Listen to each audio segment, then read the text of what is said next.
This is a story about how even the most hopeless case can be solved decades later.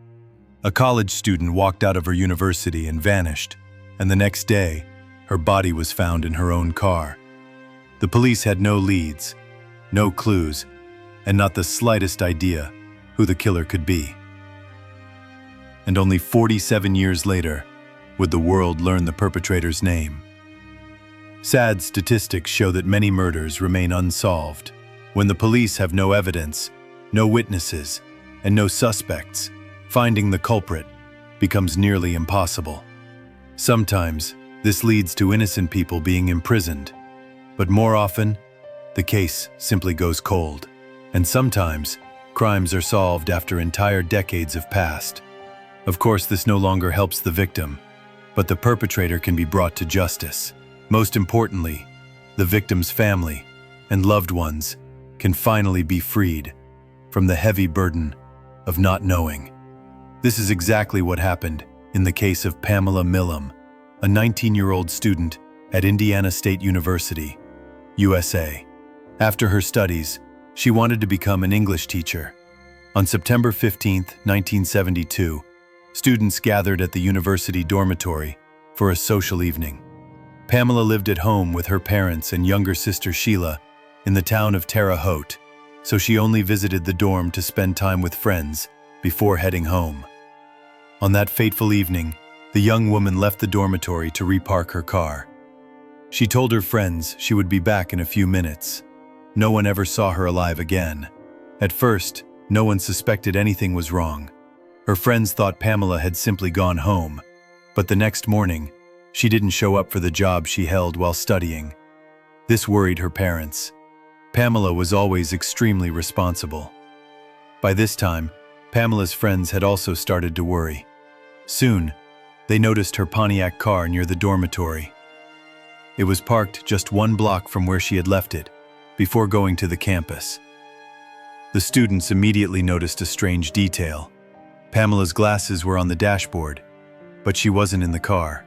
Everyone knew she had poor eyesight and couldn't have gone anywhere without her glasses. Her friends called her family's home, and a short time later, her father and younger sister arrived at the parking lot. He brought a spare set of keys with him, which was, in essence, a mistake. Of course, one can understand a parent worried about his missing daughter, but upon finding her vehicle, he should have contacted the police instead of trying to find answers himself. There was a high probability of contaminating potential evidence. However, he was never destined to see Pamela alive again. Upon opening the trunk, the man saw the worst thing imaginable. His daughter was lying there, showing no signs of life. Her clothes were covered in dirt. This event shocked not only Pamela's parents, but all the students at the university. The girl had only intended to be gone from the dorm for a few minutes, and no one could have imagined this would happen to her. Furthermore, friends described Pamela as a calm and kind girl who couldn't possibly have had a personal enemy. The police launched a thorough investigation, but failed to find any useful evidence or witnesses. The lead detective insisted on collecting samples of soil and other traces that covered the girl's body. In those years, this was completely useless.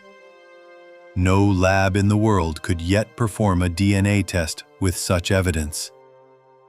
But the detective made this decision with an eye toward future scientific advancements. It is a fairly common practice to preserve evidence that is currently useless. Police reconstructed the events of that evening and tried to identify suspects. But it was all in vain. They had literally nothing. Pamela had just stepped out for a few minutes, and an unknown attacker had found her. Was he waiting for her? Did he know her? The police had no answers to these questions.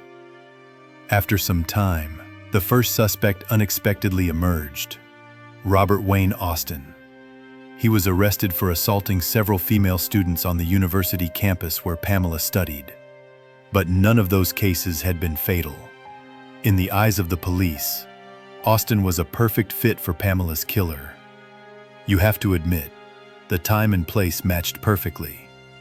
However, detectives could never find a single piece of evidence linking Austin to Pamela.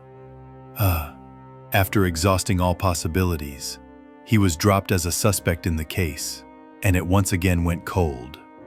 36 years passed. The police department got a new chief. He was the young and ambitious Sean Keene, who immediately assigned each of his subordinates a cold case, hoping a fresh pair of eyes might catch something previously missed. Keene himself took on one of the county's most mysterious cases, the case of Pamela Milam. The details of the crime became so ingrained in the sheriff's mind that he began to investigate not only at work, but also in his free time. First, he tested the DNA samples collected in 1972 and compared them to Robert Austin's data. There was no match. This only confirmed that the man had no connection to the case. The investigation hit a dead end, but Sean was not about to give up. There was only one piece of evidence related to Pamela left in the evidence locker. Either studying it would yield results, or the case would be closed forever. Keene made a difficult decision and sent it to a leading laboratory specializing in DNA and genetic genealogy. In 2019, the long-awaited breakthrough occurred. Specialists were able to extract DNA from the sample and, using genealogical databases, construct a family tree. They then identified several relatives. Keene interviewed all of them, trying to find out which of their older relatives might have lived in the area or had a criminal record. He was looking for any lead. Luck was on his side. With the help of the relatives, he quickly learned the name of one of them: Jeffrey Hand. The police could no longer question the man, as Hand had been dead for a long time, but they could confirm or deny his involvement without his presence. A DNA sample was enough. The detective conducted the test and received the long-awaited confirmation. The samples matched. It took 47 years to get close to solving this terrible mystery. But who was this Jeffrey Hand? At the time of the crime, he was only 23 years old. He was in Terre Haute for work, delivering audio cassettes. He had lived in the town before and was familiar with the campus. He was about the same age as hundreds of other students, so no one remembered him. Perhaps he simply saw the student and attacked her.